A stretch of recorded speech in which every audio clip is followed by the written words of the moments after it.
Hey guys, it's Alex from 7th Hour Films, back again with My Hero Academia. Last time on My Hero Academia, we had Listen Up, a tale from the past. So, we started off with, after the 1 week of internships, Class 1A went through a rescue training, and it was a race to go through, I believe it was Field Gamma, and Midoriya showed off one for all full cowling and how much he's improved, and he still lost because he still didn't quite have it, but you know it's progress. And then after that, Midoriya and All Might had a talk about the origins of One for All and how it came from another quirk called All for One and the evil wickedness of the holder of All for One. And it was all pretty cool and pretty interesting. However, we did not get the full story on what happened. We did not get the full story from All Might because he did not talk about himself that much, or his master, Shimura. So he is withholding that secret, but he did tell Midoriya that it's possible that because, you know, he is the ninth holder of One for All, he could have to face All for One at some point. And and then at the end, throughout this episode, we've also heard that final exams are coming up, and also, once during the 1 month of summer break, Class 1A, everyone that passed the final exam, will be camping, actually, which is pretty cool. So, don't know what that's going to be about, but we'll have to see. This is where I say no spoilers in the comments whatsoever. This is also where I say that if you want to watch my reaction to this episode of My Hero Academia, it is unfortunately not in this video due to copyright reasons. So, what you have to do is head down in the description or to the pinned comment on this video, and there will be a link there that'll take you to my reaction highlight. And you can watch it. It's just like a normal reaction. You just have to click one extra link to get there. You can watch it. You can hopefully have a good time. And when you're done with that, I highly encourage you to pop right back over to this specific YouTube video for the discussion.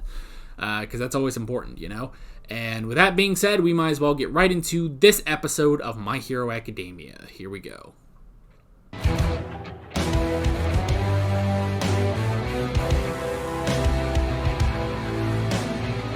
This was a roller coaster, man. A roller coaster. Oh, man.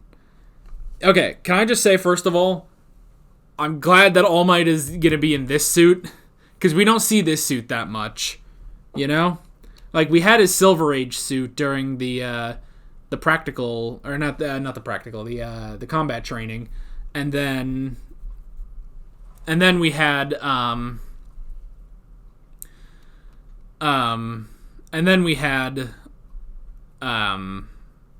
well, he was just in a suit and tie, you know, when he faced Nomu. But he did wear this during the awards ceremony for the sports festival, so it'll be nice to get more of this outfit. You know, he didn't wear it that often. So, man, they gotta... Man, Aizawa obviously knows what he's doing, you know? He knows that he has to really... he's got to really test them. So, Deku and Bakugo have to work together, which is gonna be impossible, and they have to face All Might, you know?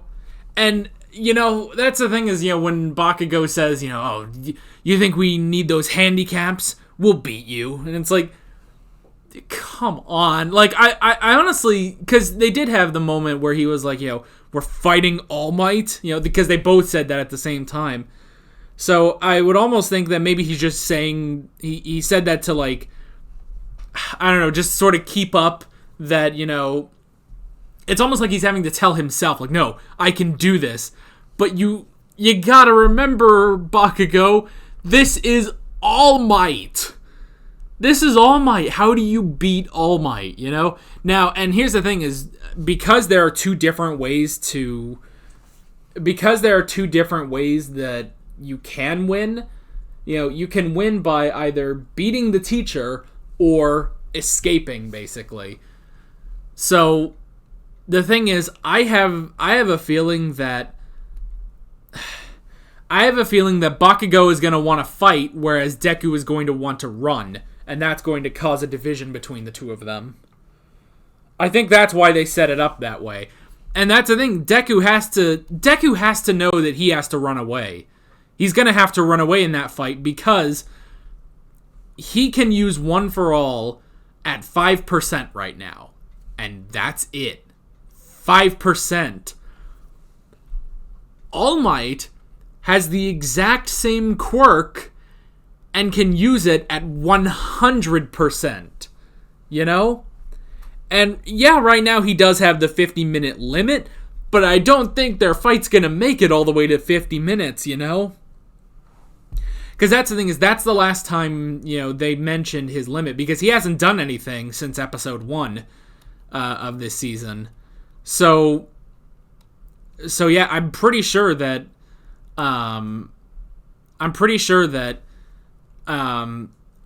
it's not going to be an issue of timing him out, basically. So, oh man, this is crazy. We should go ahead and pop into the notes. The first thing I wrote down, as I said in the video, the first thing I wrote down is sexily.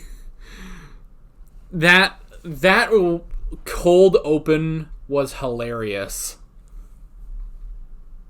That cold open was hilarious, actually, where Mineta is watching a debate, or he's watching a talk show where Midnight and Mount Lady are on television talking about how sexy they are, basically.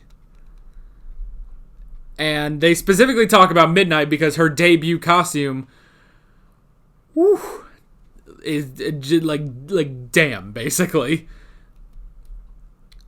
And it actually, it basically, laws were created, for how sexy a costume can get. Midnight affected the law of the country, which is hilarious. But I like when she brings up good points, it's like, hey, some people with their quirks close our limits, which is true. That is true of Yaoyorozu, Yaoyorozu is limited by her clothes because she needs, which this is the most anime thing I've ever seen. You can see I'm getting all flustered by thinking about them.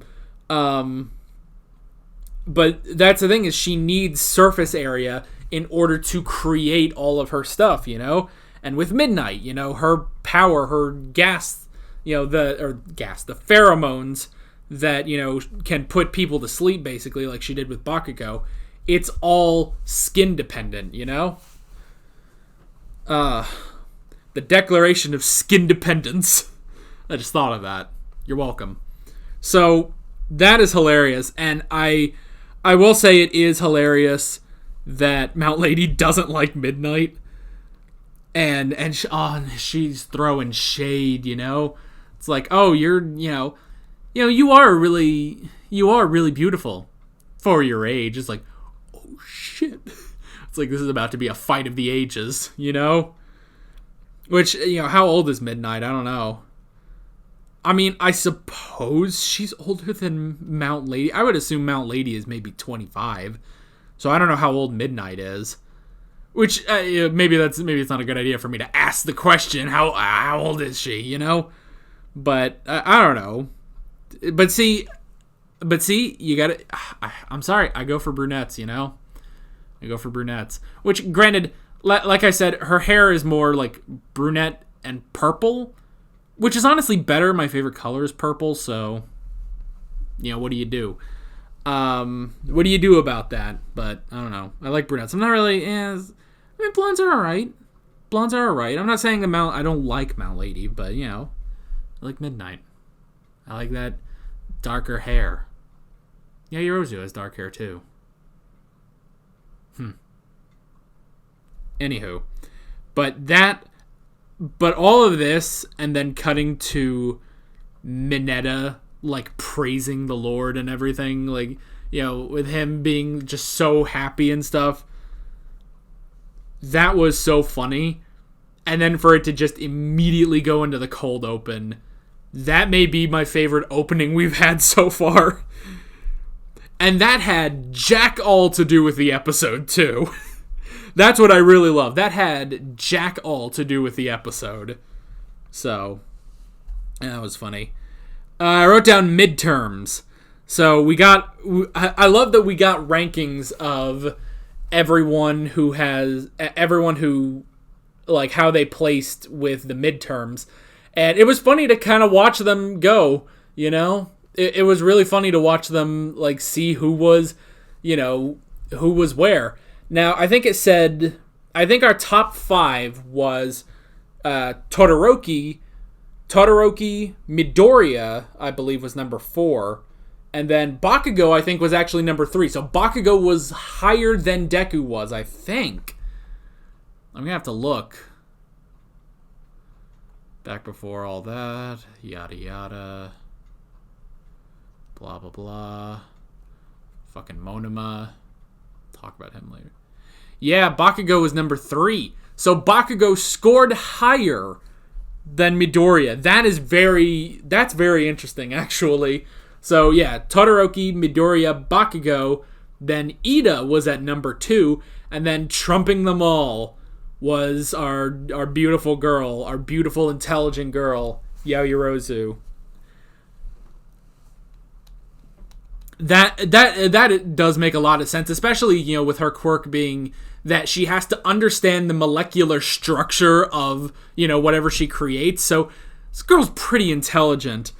So I like that. And then I love, because she ranked number 1 on midterms, everyone wanted to study with her. And she was just so happy. You know, that's the thing. I love seeing this girl be happy. So just to watch her just get so excited about studying with her classmates. And that's the thing, is that she was so happy that it was infecting everyone. Everyone around her was like, oh my gosh, she's so happy. You know, like they were in love too. It was incredible. And we also got a peek at Yaoyorozu's house, which is this giant mansion, because Yaoyorozu was rich as fuck. She's rich, she's beautiful, and she's super intelligent. And a brunette. Like, I'm sorry. I think I'm in love. Like, let me just put that out there. Oh. Anyway. Oh yeah, we also, I didn't write this down, but we had the lunch talk, and we had friggin' Monoma. Now at first, so Monoma bumped right into Midoriya. Now the thing is, with his power, he can copy quirks. Could he copy One for All? Oh man, what if he did that, you know? Like, what if he did that? Like, what if he knew, like, you know, Deku does the flick, or he does a punch? But the thing is, if he copied One for All, which I don't know if he can. One for All is a special quirk, you know? It is different from everything else, but at the same time, if he copied it and he did a punch, would that actually, like, would that channel all the power that Midoriya does? Because here's the thing is, Monoma did not train like Midoriya did. Like, that's the craziest thing, is that after 10 months of training, you know, Midoriya at 100% still shatters his arm. But that's the thing, is that it took 10 months of training to get to a point where he just broke his arm, basically. You know, he shattered every bone in his arm and completely bruised it. If Monoma, without those 10 months of training, actually used One for All at 100%, as powerful as Deku used to do that, would that utterly just vaporize his arm? I have no idea. That's my question. But they didn't do that. They kind of seemed like, because he specifically bumped into Deku, it kind of seemed like maybe they would do that, but they didn't. I don't know. Maybe they'll answer that. I feel like they have to answer that at some point. Like you have the world's most powerful quirk and a guy who can copy quirks. You gotta do this at some point, you know? Maybe they will. I don't know. Season 3. I don't know. We also got Kendo coming in, you know, chopping him on the neck again, which was really nice. I love Kendo, too. She's really great. Mainly just because she takes out Monoma. And I like Deku being like, wow, she's really the big sister of Class 1B, isn't she? It's like, yeah, she is.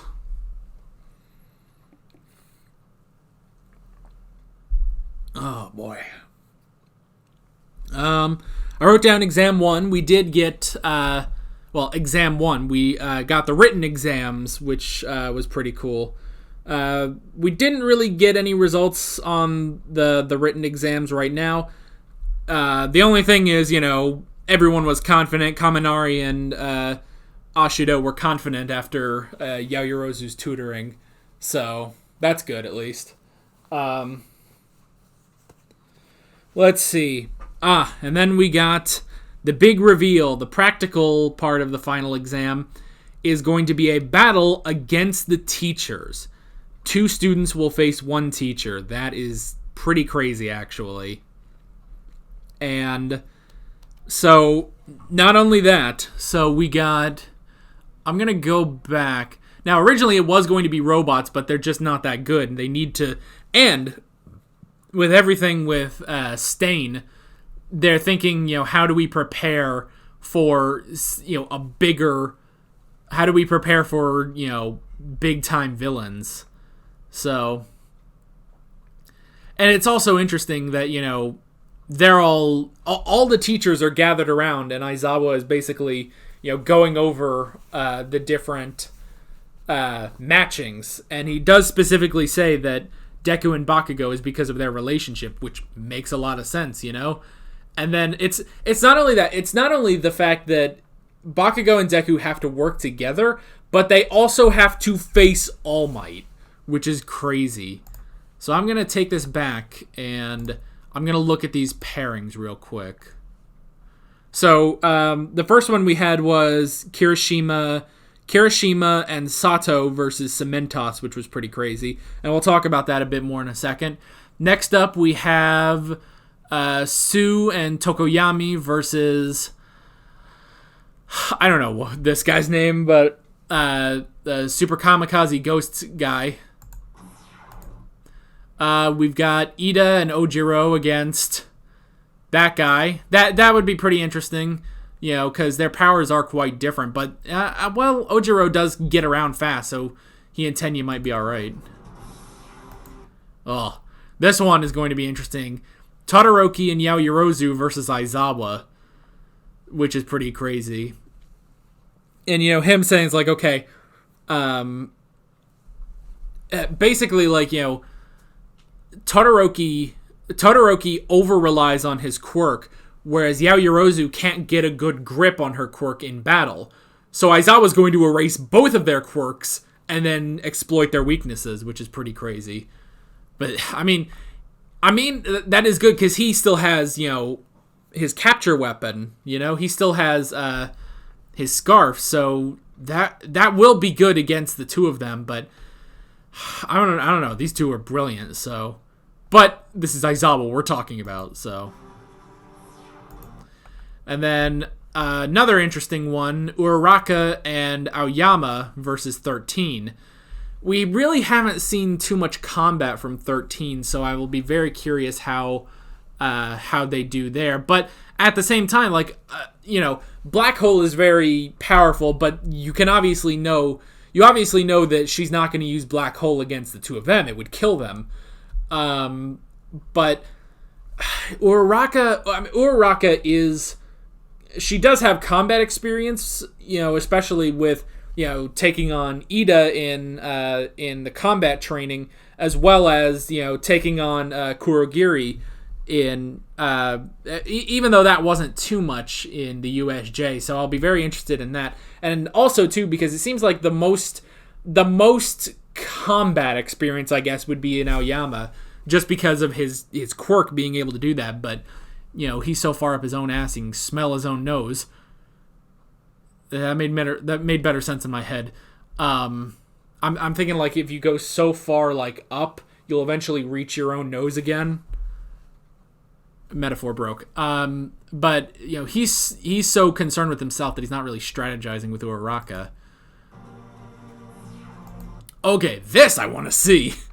Match number 6, which is Kaminari and Ashido, which the two of them, while they don't have, they said neither of them have the greatest control over their quirk, although Ashido is pretty good with her quirk. Kaminari needs work. So the two of them working together is going to be pretty interesting. Going against Principal Nezu, I want to know what he does. I am so curious to know what he does, So that may be one I'm looking forward to the most, just because I want to know what does he do, And he looks so fierce in this image they have. And then we got Jiro and I don't know the other guy, the guy who never talks. They never say his name, and we don't know what the fuck his powers are. So I have no idea how he's going to do. I want to know what his powers are. They've never said what his powers are, And they will be facing Present Mike, which will be pretty interesting. And I do love, them giving him crap like, oh, well, you're just the announcer guy. And it's like, well, yeah, but, I mean, Jiro wasn't there, Jiro wasn't a different part of the USJ when Present Mike came and the teachers came to help. But, he would go on with his full, he screams, yeah, it's like a canary cry, basically. So, he's pretty tough, that will also be an interesting find, especially just because I want to know what the fuck that guy does, And then we got Shoji, I think. Sorry. Shoji is from Star Trek Picard. Shoji and Hagakure are going against Gunhead? I don't remember what his name is. Which is going to be interesting because, he can't shoot the two of them, obviously. He can't really injure them. Maybe if they're not kill shots. But that would be interesting, We haven't had too much physical combat with Shoji, so I'll be interested to see how well he does. Hagakure, I feel like at the very least, she could escape just, if she takes off all her clothes, she'll run away because she's invisible, as long as she can keep it down. So I'll be interested to see that matchup. Oh, and then we got Mineta and Sero going against Midnight, which is Mineta's dream come true. So it will be interesting to see. I mean, the two of them are pretty. Mineta is not the greatest combat-wise, but I mean, he's got his balls. He's going to be throwing all his fucking balls at Midnight, and you know what? I do not blame him. Anywho, Sero is pretty combat ready. He's pretty good at that. So it'll be interesting to see him. Honestly, I want to see how good at combat Midnight is. I think that's going to be fun. And then the the final match, which I think is going to be so insane, is Deku and Bakugo versus All Might. Obviously, both Deku and Bakugo are incredible when it comes to combat, especially Deku now that he has full cowling going on. However, the two of them are not going to get along. They are not going to strategize. Deku can only use 5% of his power, and they are facing All Might, So that is all going to go to hell, and I don't know how on earth they're going to pass that. But that is crazy that the two of them will be facing All Might. I am so excited for that. But that is the last match, so I imagine that's going to be either the finale or the penultimate episode. So I'm very curious to get to that. We also had the weights. So in order to make these fights a bit more fair, all the teachers are going to be going to be weighted basically with half their body weight. And I love All Might being like, oh geez, these are heavier than I thought they would be. It's like, dude, in this form you're 560 pounds. So 560, so divide that by 2. If I could do quick math, this would be great, but I can't, so I'm gonna pull up a calculator. 560 divided by 2, 280. That's 280 pounds you had to put on yourself, Like, that is crazy. And I do love that it's like, oh, well, the support class came up with this. They had a contest, and Hatsume won. I do love that. Call back to Hatsume. I do kind of miss Hatsume. I hope she comes back at some point. So that's really interesting. And, we also had, Bakugo being like, and we talked about this, Bakugo saying like, oh, do you think we need these handicaps in order to win? It's like, yes, you do. It's All Might. You moron. You're not that good, He was terrified. He was shocked and scared like Deku when it was revealed that the two of them would face All Might. So as confident as Bakugo can be, it's still All Might, thinking about this now, I would imagine that Bakugo is going to be using his gauntlets this time around, which we haven't had since Deku versus Kachan. But I imagine that's going to have to come back because you need every advantage you can get, And who knows, maybe Deku will have to sacrifice an arm or two. I mean, he really can't. That's the thing, is it would have to be a very last resort if he did a 100% smash. So, I don't know. That's gonna be a crazy fight, and I'm ready for it. We did get Sato's quirk finally. So, Sugar Rush. He ingests sugar, and it makes him super strong. But the more sugar he takes, the more, the stronger he will be. But it removes a lot of his cognitive function, which is pretty interesting. And, at just base with 10 grams, I think they said, it only lasts for 3 minutes. That was pretty interesting.